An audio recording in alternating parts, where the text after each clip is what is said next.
Hey guys, what is up? John here from FlyingMikeOutfit.com, coming to you from Soldovia, Alaska. A little bit chilly up here, hence the flannel. But either way, some of you guys have been asking, how do you make a YouTube video start to finish, right? So the full workflow, what is your process? What is your workflow from beginning to end, making a full-on flying YouTube video? And I figured today was as good a day as any to go ahead and show you guys just that.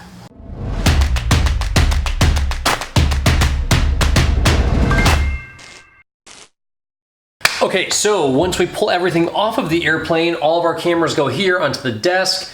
Now, once you do land, it is preferable to go ahead and stop the GoPros, get out and immediately stop them before the batteries run down. So if you're right in between that in-between stage where it's about to run out of battery, or if it's running off these external battery packs and they're about to die, try to actually press the stop button to get it to save everything. It does a much better job saving the data that way than when they run out of battery. Sometimes that last 10 or 12 minute clip gets all jumbled up and you won't be able to use it. Basically, it's just a scrambled MP4 and it's really hard to recover to those oftentimes, despite what they say, like being able to, repair a file or whatever. It's kind of a pain in the butt. So just a side note, try to always stop the GoPro. Don't let it just run dead while it's recording.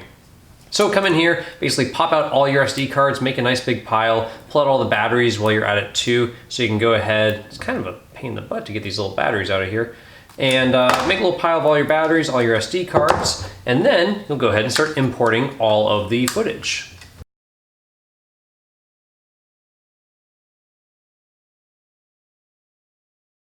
Now, we've got a huge pile here of SD cards that we're gonna go ahead and start importing into the computer. I usually do about 3 to 4 at a time. So the first ones I pick out are my big ones. I know are always pretty full. These 128 gig little micro SD cards fill up quite a bit because we run these GoPros off batteries and they'll run for about 3 to 4 hours while we're flying. So 128 gig cards right all here. We'll go ahead and start importing these.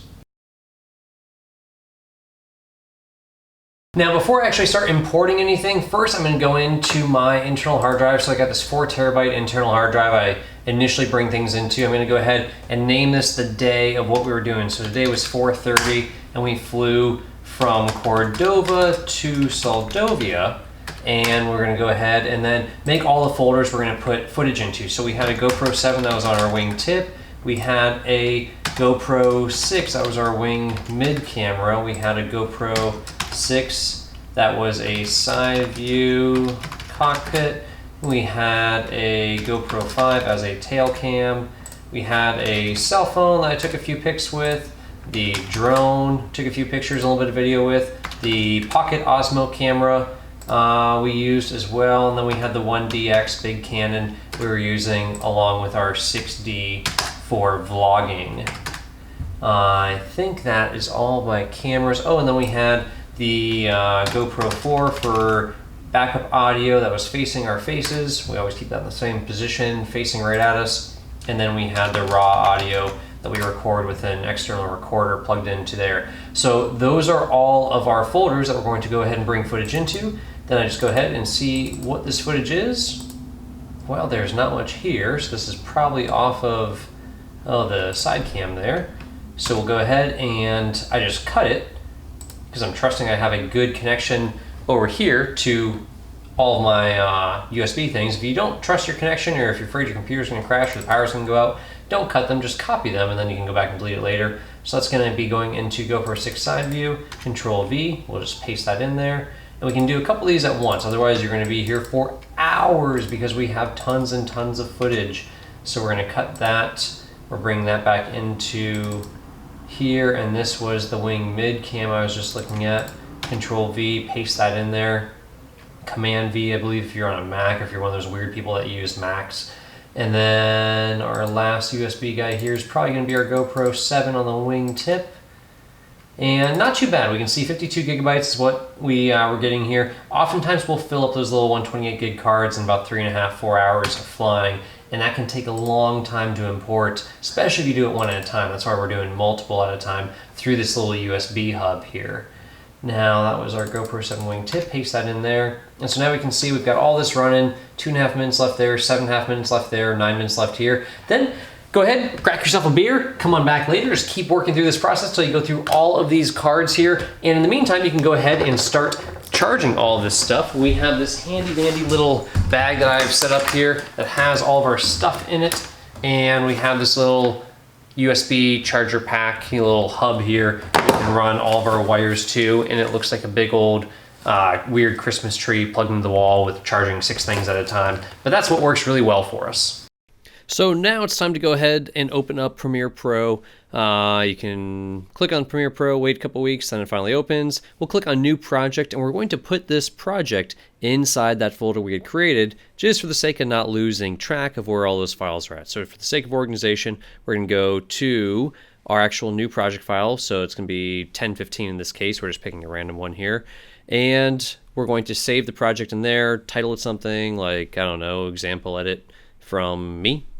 And we'll go ahead and hit OK. Now we'll go ahead over here to import media, and we're going to open up that folder. We'll make it so it actually fits here for you guys, so it's not super widescreen, because I edit on a super widescreen monitor. Then we'll go ahead, open up that file folder there, take all of our footage. So I know this is different than what we just imported. This is just an example I had of one that I need to start working on now, because I'm way behind on video editing. And we'll go ahead and select all of our footage here in all those folders and just drag those folders right into Premiere. And then we can go ahead, click back on Premiere, and you can see now it's importing all those files. It's going to take a little bit because that's a lot of footage there, but this is way quicker than having to import clips one at a time or import folders one at a time.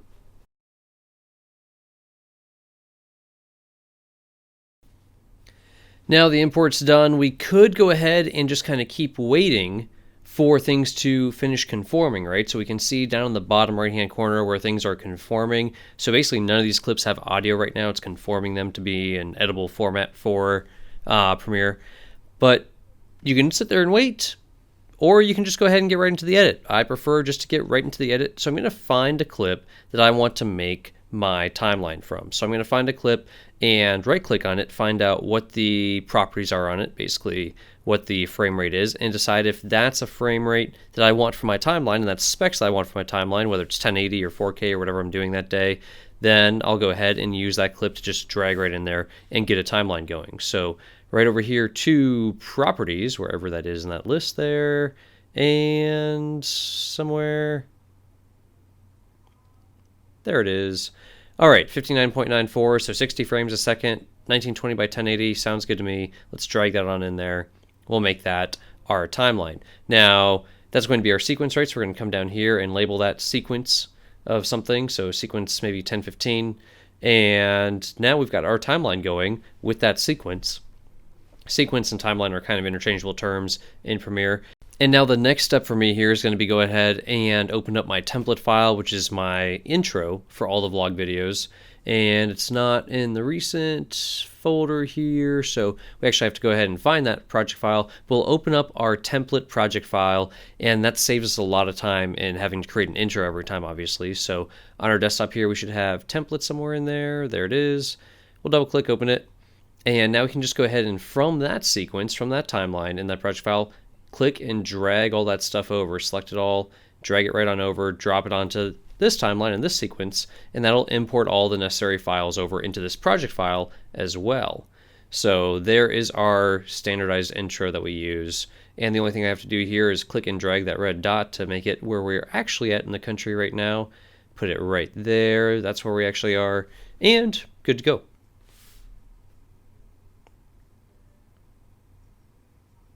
We can close that project now because we're not going to be using it anymore. Don't have to save the changes to it. That way we just kind of keep Premiere running smoothly, quickly. Otherwise, if you have too many things open at once, obviously it bogs down. So we've got our template in there. We've got our sequence set up. Now we can start dragging in footage and figuring out what's on each of these cameras. So it looks like somehow or another I got a time lapse going on one of these cameras. That's annoying when I should have been taking video. We'll find what would have been the first video of the day, which was when we were in Hillsboro, Oregon, Twin Oaks, and we should see us on the ground there. Yep, there it is, me starting the camera, getting in the airplane, we fire up and we go.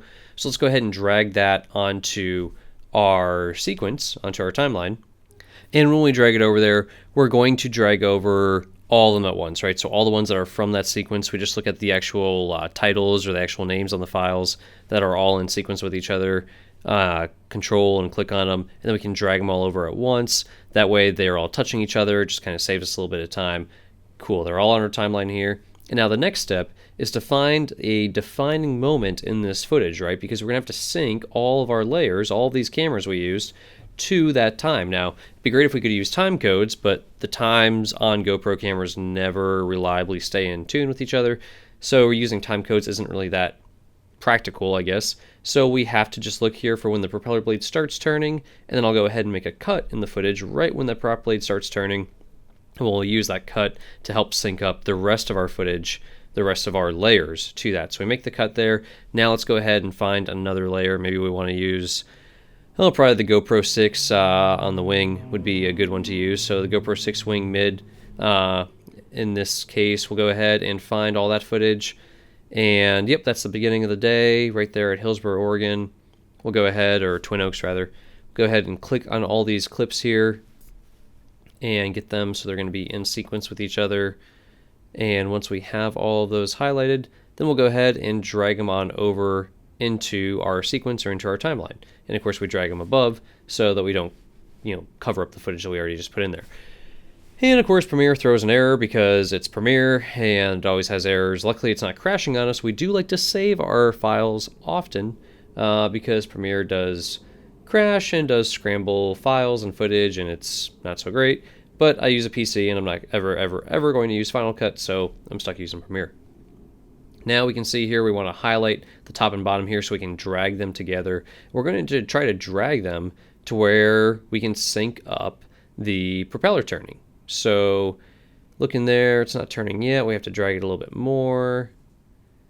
And how about now? Now we can see the propellers turning. So now we're going to work to go ahead and sync up that top clip with, or that top view of the camera with our tail cam and make those cuts there to make them all align so it's all in sync with each other.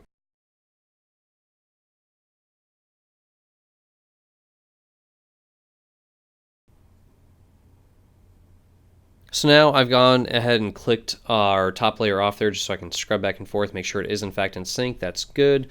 Looks really good to me. We'll go ahead and save this project now that we've done some work on it. We don't want to lose all that effort we put in there.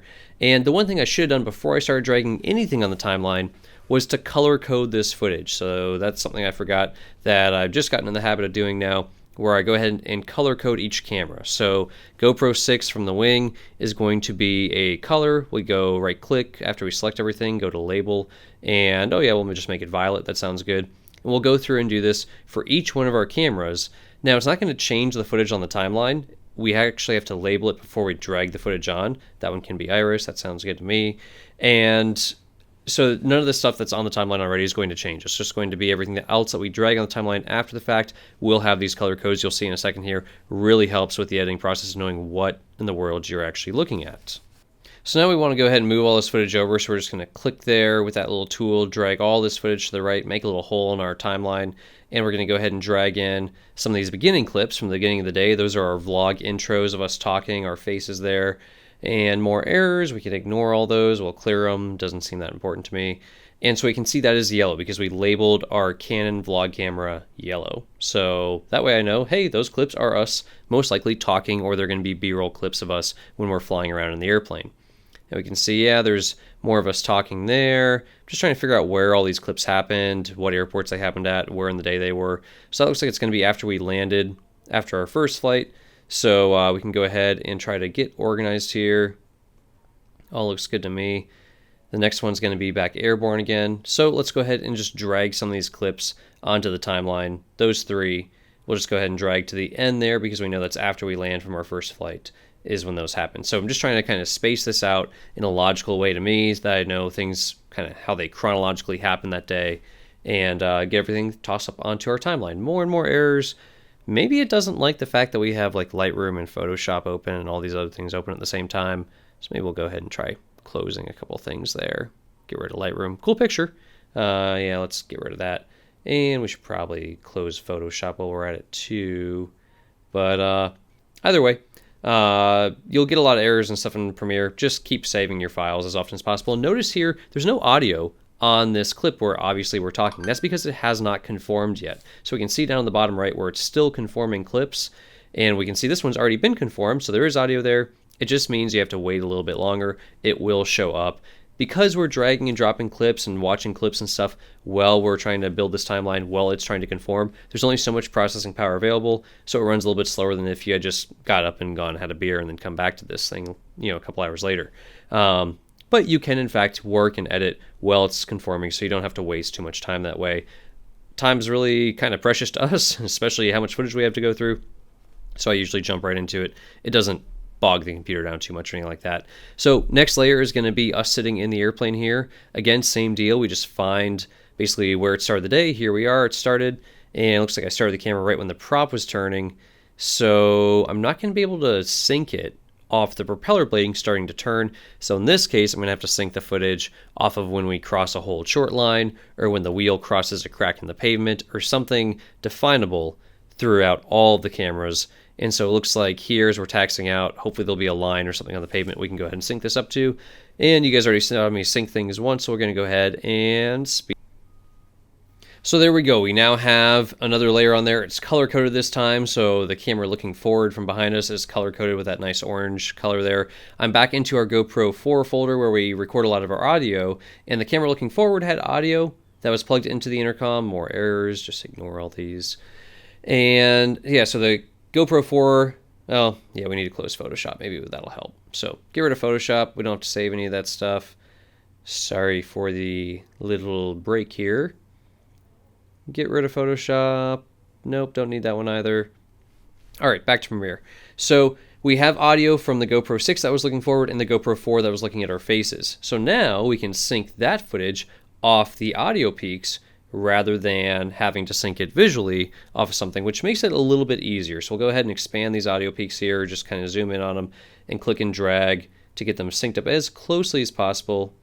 For some weird reason, every time I zoom in, it disappears. It might have something to do with the fact that it's still conforming all this. Notice that there's not all the audio in all these clips here just yet. Some of the clips towards the tail end there still do not have audio. So as we zoom in, man, that's a real pain in the butt. And try it again over earlier in the timeline, see if it likes that better in a different location where it's maybe already conformed all that audio. Does not like us zooming in. So, fun. Well, I think this may be the first part of our tutorial where we show you the super secret trick to making Premiere work, and that is when you just save your project and close it because it's not working very well. And then you restart it. Yep.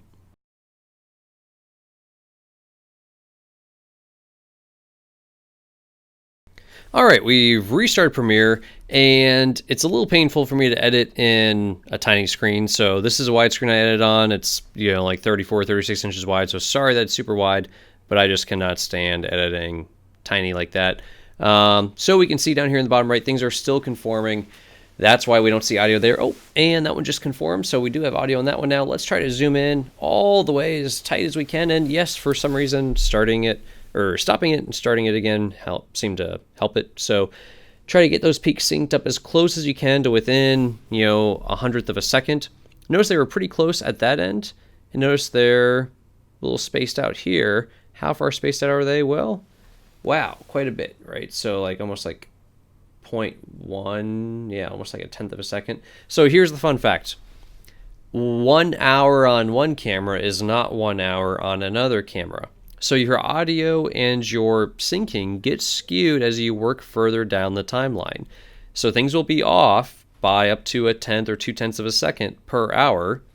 Not that big of a deal for outside shots, maybe when you're landing. Not that big of a deal when you're just flying around. People won't really notice this 1/10 of a second difference. But with the audio, it's huge. So we wind up only using one layer of audio when we're all said and done. We obviously don't play them back together. Otherwise, it sounds like you're in a gymnasium with some sort of weird echo or something. So yeah, just something to be aware about. That 1 hour on one camera is not going to be 1 hour on the other. We can see where there's these weird splits here, and we're going to try to sync them up and make them work. Just super weird and kind of frustrating that things don't line up perfectly, but it's just the simple fact of using GoPros and using Premiere and using any sort of video editing software. I'm sure Hollywood's figured out a way to deal with this with, you know, super expensive equipment.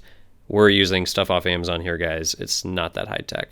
So we'll get that synced up the best we can off the audio peaks. Then we're going to have to go ahead and sync up our next layer, again, either off of the wheel crossing the line like we did on the previous one, or we'll have to sync it up using the prop starting to turn. So one of those two scenarios there is when we can go ahead and get that footage synced up. And I'm just going to go ahead and, again, time-lapse this, kind of speed up so you guys can see what the timeline starts to look like as we get all of our footage on there.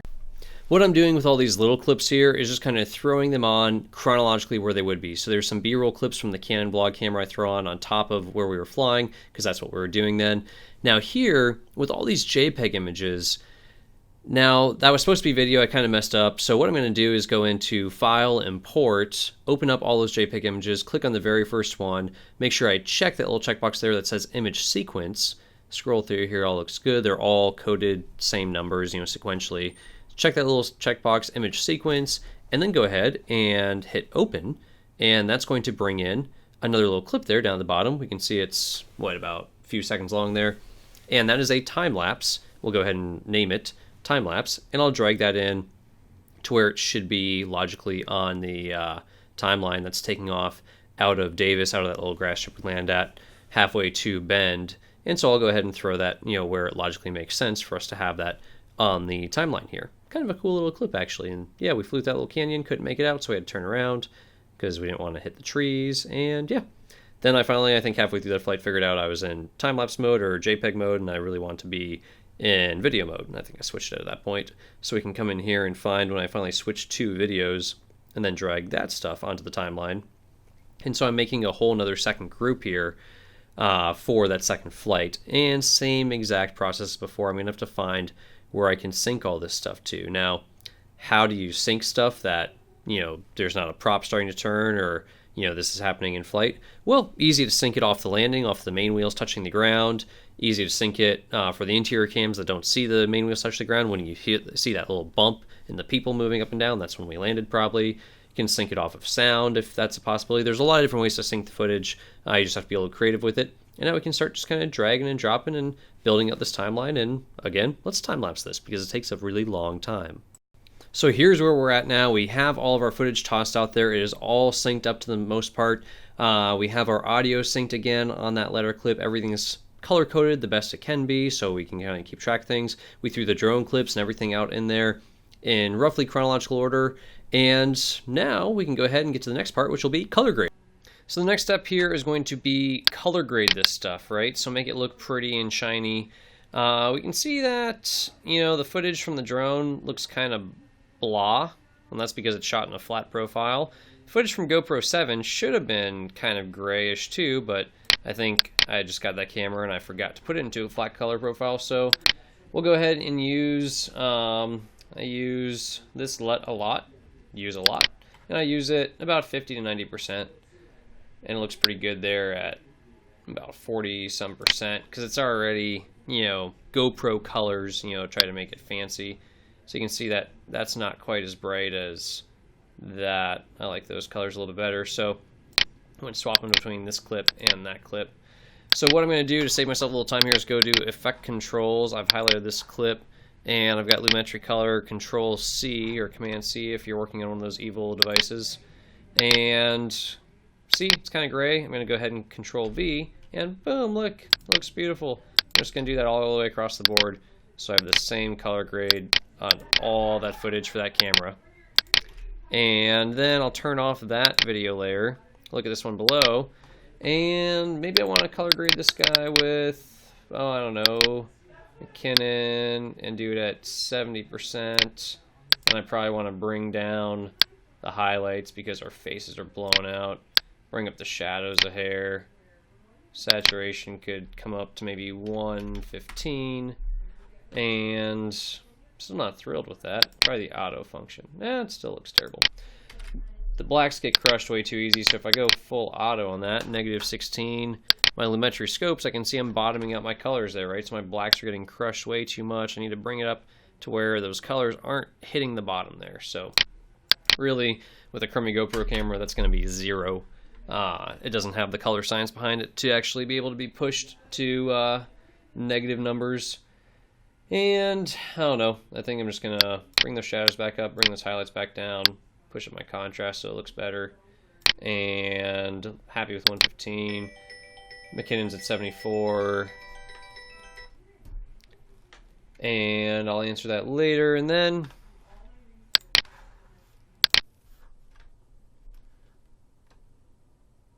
so we'll take that color grade there, and that looks terrible there. Let's see here. Good, bad.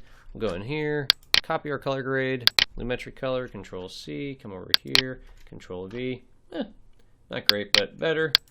Good enough for government work. That was really kind of the fault of the camera. It was focused on this point right here, and it was metering for that, which meant my face looks like a ghost. That was more of a camera setting issue than a post-editing issue that you can really work with. So we'll color grade the rest of this stuff, and once we color grade it all, then it's going to be time to kind of listen to it. Maybe we'll kind of play through it. We'll hit L there so we can speed things up a little bit so it runs a little faster. We'll kind of run through it all. We'll get rid of the engine noise audio and turn off things like that just so we can listen to just the audio on the inside of the airplane.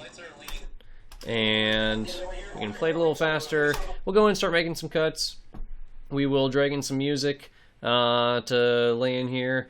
So one of the biggest tricks I will show you guys is when you want to make a cut here, you're going to go C, you get the razor tool, you go Shift C, you go to where you want to cut, you click, you cut all the way through, you click over here because you want to cut that out, you hit V, so now you can select, you drag all the way across, you hit Shift Delete, and boom, you deleted it, plus you moved all that stuff back over.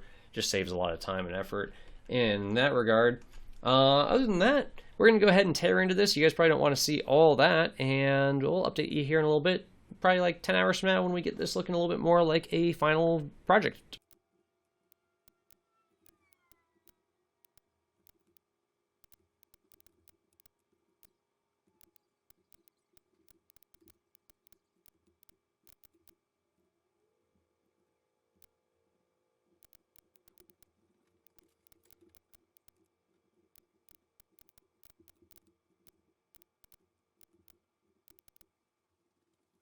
Alright, and finally to wrap it up, this is not the same project that we were looking at a few minutes ago because it takes a while to edit these.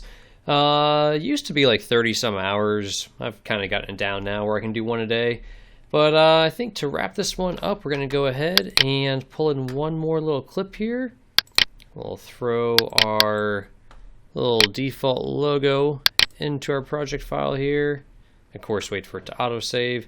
I have changed the settings in Premiere so that it autosaves a lot more often because it sucks losing work when this thing freezes up and crashes on you.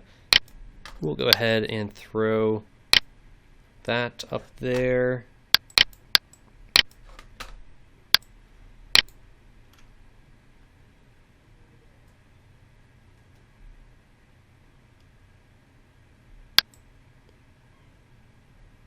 We'll go ahead and stretch that guy out, and we can just right click on him, go to speed duration, make him a little bit longer, call it 30 minutes. That should take up the whole episode. Now that the episode's finally done, I'm going to go through, find a few clips I really like. That's going to help me make up my intro over here, and then of course we have our default intros already set up there, and it's got the red dot in the right spot. Yep, somewhere right around Reno. And then we'll go ahead, we'll select what we want. We'll select this over here and hit Control M, Command M, whatever you're using. We'll go ahead and export this thing. Of course, I do have to drag some of those clips over, but just so you guys can see how I export here. It'll be YouTube 1080 is the setting I use, H.264.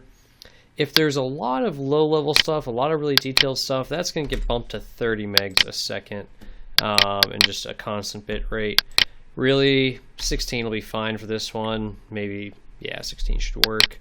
The detail in the dirt and the desert and some of that grass may not show up so well, it may pixelate, but YouTube's going to compress it down anyways and make it look terrible. So anytime you have a lot of grass, a lot of gravel, a lot of sand and stuff, try playing that back at half speed or slow-mo. That really helps it when you try to play back a lot of that stuff with a lot of fine detail really fast. The bitrate's just way too high. It becomes pixelated. It's not good at all. We'll go ahead and use max render quality because that sounds fancy. I have no idea what it does, but seems great. And then we'll go ahead and export it. I don't queue anything in Premiere because some of these LUTs I use are not compatible with Media Encoder. So we'll export it, and then once it's exported, upload to YouTube, and you guys know what to do from there, basically. Once it's uploaded to YouTube, you can put in your meta tags, all that sort of stuff. I don't need to show you how any of that works, but that is start to finish workflow of a video. It takes kind of a long time, and there's a lot of layers in there, but big old widescreen monitor really helps. And of course, if you guys have any questions, you can leave them in the comments below. This is just a general overview. I know this isn't for most people. There's not that many guys that want to spend this much work on their GoPro videos they get while they're flying out there. But if you are trying to make, you know, nice looking videos, here's at least kind of a little few tips to get you started, and you can see how I'm doing it. So like I said, any questions, leave them in the comments below, and you guys know what to do if you can't fly every day. Fly at MikeAlpha.com. We'll see you guys next time.